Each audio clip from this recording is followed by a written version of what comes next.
શું એલા મોઢું બગાડીને બેહી ગયો? હવે મોઢું નો બગાડું શું કરું? ઘરે આવ્યો તો ધુવાણાની ડમરી ઉડાડવા માંડ્યો.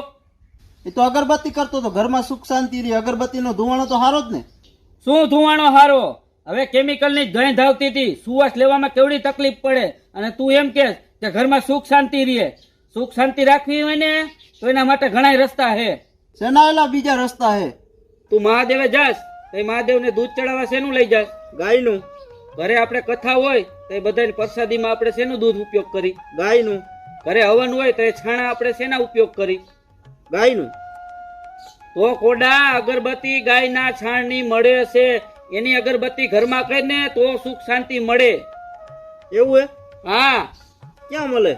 તું મળવાની વાત રહેવા દે, ઈ વસ્તુ હું લઈને જ આવ્યો છું.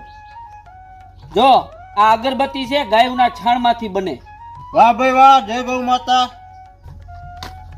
અને જો આ ધૂપ છે, આ ધૂપાઈ રહ્યો ને એ ગાયના છાણમાંથી બને છે. ભાઈ ભાઈ, જય ગૌ માતા. અને આમ જો આ સ્ટીક છે, બરાબર, આ ગાયના છાણમાંથી બને છે.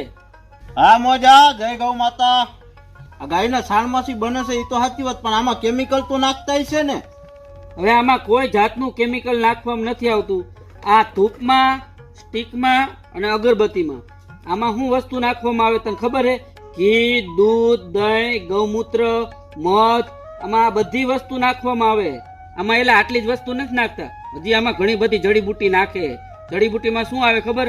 અગર, ટગર, ગુગળ, દસોંગ, આવી તો ઘણી બધી વનસ્પતિની જડીબુટી નાખવામાં આવે. ત્યારે આ અગરબત્તી રહીને ઘરની અંદર ધુવાણો થતો હોય ને, ઘરની અંદર સુખ શાંતિ મળે છે. ભાઈ, આ ગાયના છાણમાંથી બનેલી અગરબત્તી ખરેખર તો હે ને આપણે આ ઉપયોગ કરવો જ પડે, કારણ કે ગાય આપણી માતા છે. તો મિત્રો, ખરેખર તમે પણ ગાયની છાણમાંથી બનતી વસ્તુને જો ઘરમાં ઉપયોગ કરશો તો ઘરની અંદર સુખ શાંતિ તમને જરૂર મળશે.